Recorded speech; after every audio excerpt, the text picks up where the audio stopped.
It's a Thursday in October. What does that mean? Thursday night football. We got the Tampa Bay Buccaneers heading up there to Buffalo. Not too sure how many Tampa folk choose Buffalo as a vacation spot this time of year. You know, if they're going to the game, they're wearing their Canada Goose jackets. That's where we're in right now. That scam part of the year where the first 54-degree day, girls are busting out their Canada Goose jackets, which is meant for like sub-zero temperatures. The day after tomorrow, that movie, Dennis Quaid, is in areas where you need a Canada Goose jacket.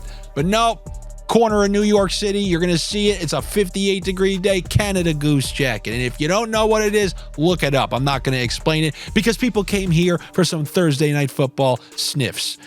And the Buffalo Bills are coming off a really bad loss. They just lost to the Patriots in New England. Now they're coming home. I always feel like after tough losses, Josh Allen really tries to go hero ball.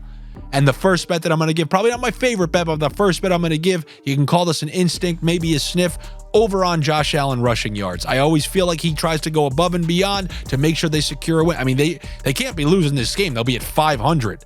And they're playing Baker Mayfield. I've had these last couple of weeks, like I've been helping somebody with like a pick 'em where you just have to pick the winner. And I keep picking against Tampa because I'm like, look, it's Baker Mayfield. I'm not going to feel bad if he ends up winning. I don't mind betting against him. And Josh Allen, they don't want to be losing this game at home. So I think you're going to see him run a little more than he has been. There have been way fewer designed runs for Josh Allen this season if you look at those metrics. But in these type of games, I think he's going to improv a little bit more. Also, Tampa, these last couple of years, has been great at stopping the run.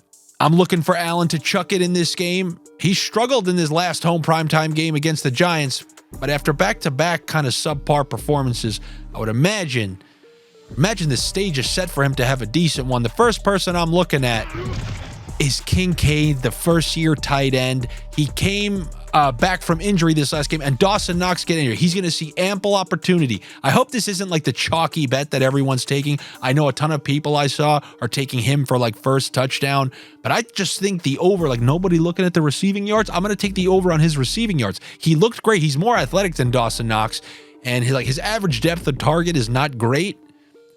But I think he can accumulate. He can start racking them up. I mean, he had 7 in the last game, I think, possibly 8. So I'll take the over on his receiving total. And then I'm going back to a guy. I feel like we're always on him. We know when to hold him. We know when to fold him. I don't come here and give this guy every week on the best bets, but there are particular spots. This is going to be another one. Gabe Davis, for a guy who's playing every snap, he's the number 2 receiver, to see his yardage total in the low 40s. It's too low.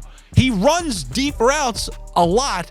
That could literally be one throw. And if that's the case, think about that. You could have a donut, say, I hate this guy, one long catch in the fourth quarter, and you cleared it. I mean, it's such an absurdly low total. We know Allen can chuck it deep, and we know he's scored multiple deep touchdowns in the past. So I'm going with the over on receiving yards for Gabe Davis. And since the receptions is set at 2.5, I'm going with the over on that as well.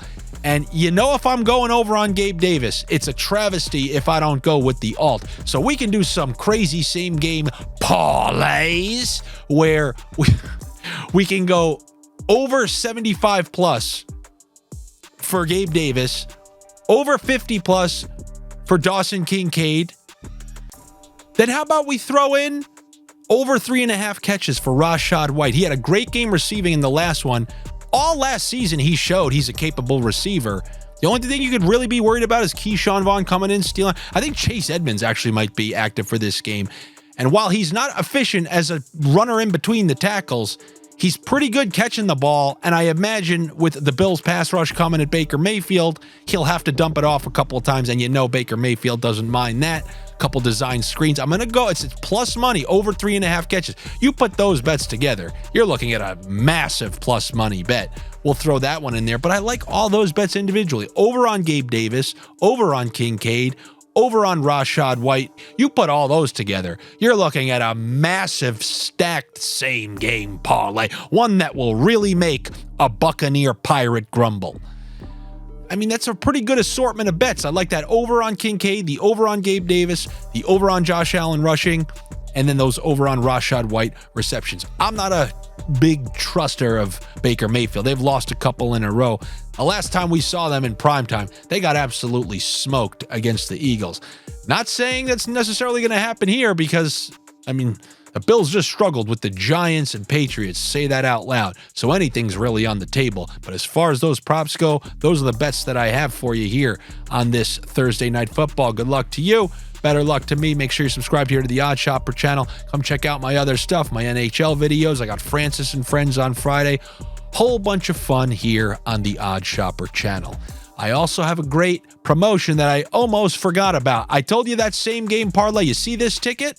See that ticket, that massive bet? Well, how about that? You put 1,000. How much would you win if you put 1,000 on it? Here's the good news. If you lose, Caesars Sportsbook is going to make your first bet risk-free. You lose that 1,000, you'll have 1,000 in bonus bets waiting for you. If you're a new user over at Caesars, you're over 21, and you're obviously in a state or province, I like saying, in Canada, where sports betting is permitted. But just make sure if you got a gambling problem, you call or text 1-800-GAMBLER. Don't keep it all pent up inside, because then you'll be one of these angry YouTube commenters, all right? I will see you guys before Sunday with my best Week 8 bets. I'll talk to you then.